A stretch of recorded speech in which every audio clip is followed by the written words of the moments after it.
May mga pagkakataon sa buhay na ang isang simpleng pagtulong ay nagiging daan upang tuluyang mabago ang kapalaran ng isang tao.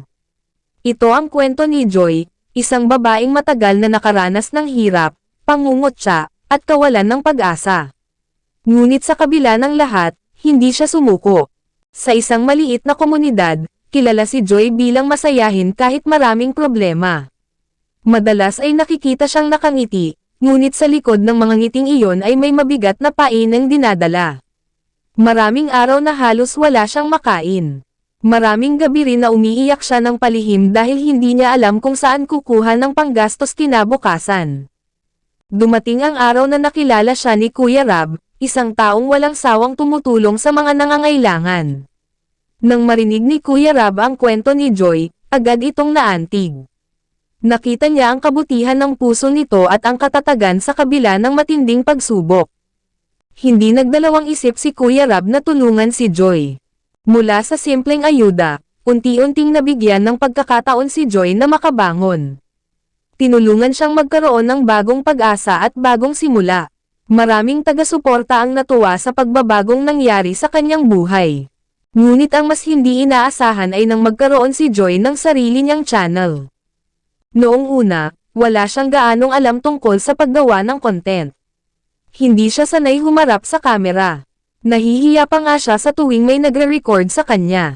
Ngunit dahil sa suporta ng mga taong naniwala sa kanya, sinubukan niyang maglakas loob. At dumating ang isang himala na ikinagulat ng marami. Sa unang video pa lamang na kanyang nai-upload, napakalaki agad ng naging suporta ng mga manunood. Maraming tao ang naantig sa kanyang kwento. Maraming gustong makita ang kanyang pagbangon at tagumpay. Hindi nagtagal, mabilis na lumaki ang kanyang channel. Habang lumilipas ang mga araw, dumami ng dumami ang kanyang mga taga-subaybay. Ang dating simpleng pangarap ay unti-unting nagiging realidad.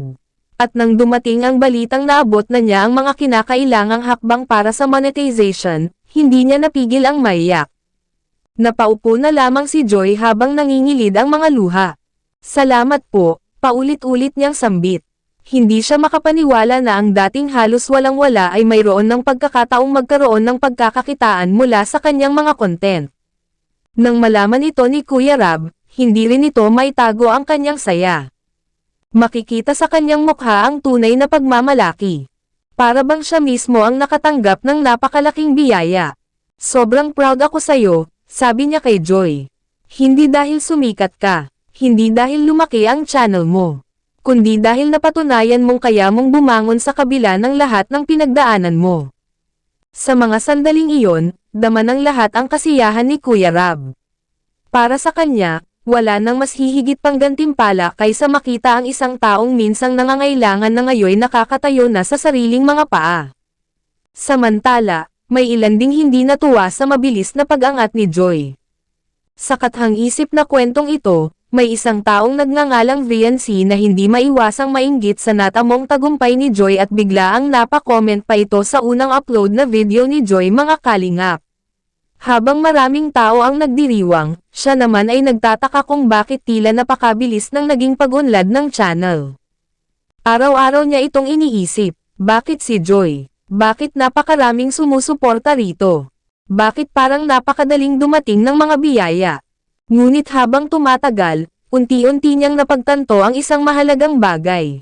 Hindi aksidente ang tagumpay ni Joy. Hindi ito basta swerte lamang. Ito ay bunga ng mga taong naniwala sa kanya, mga taong naantig sa kanyang kwento, at mga taong nakakita ng kanyang kabutihan. Napagtanto rin niya na ang inggit ay walang mabuting maidudulot. Sa halip na ikumpara ang sarili sa iba, mas mabuting gamitin ang oras upang pagbutihin ang sariling landas. At doon nagtapos ang kanyang pagdaramdam. Samantala, si Joy ay patuloy na naging inspirasyon sa marami. Hindi siya nagbago kahit lumaki ang kanyang channel.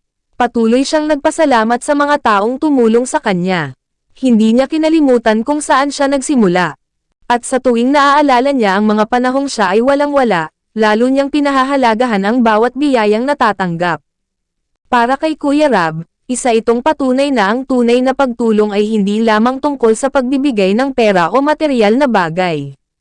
Ang tunay na pagtulong ay pagbibigay ng pagkakataon, pagbibigay ng pag-asa, at pagbibigay ng inspirasyon upang ang isang tao ay makabangon at balang araw ay makatulong din sa iba. At iyon ang pinakamagandang tagumpay sa lahat. So mga kalingap, pahingi naman po ng like. Salamat po sa inyo at God bless po.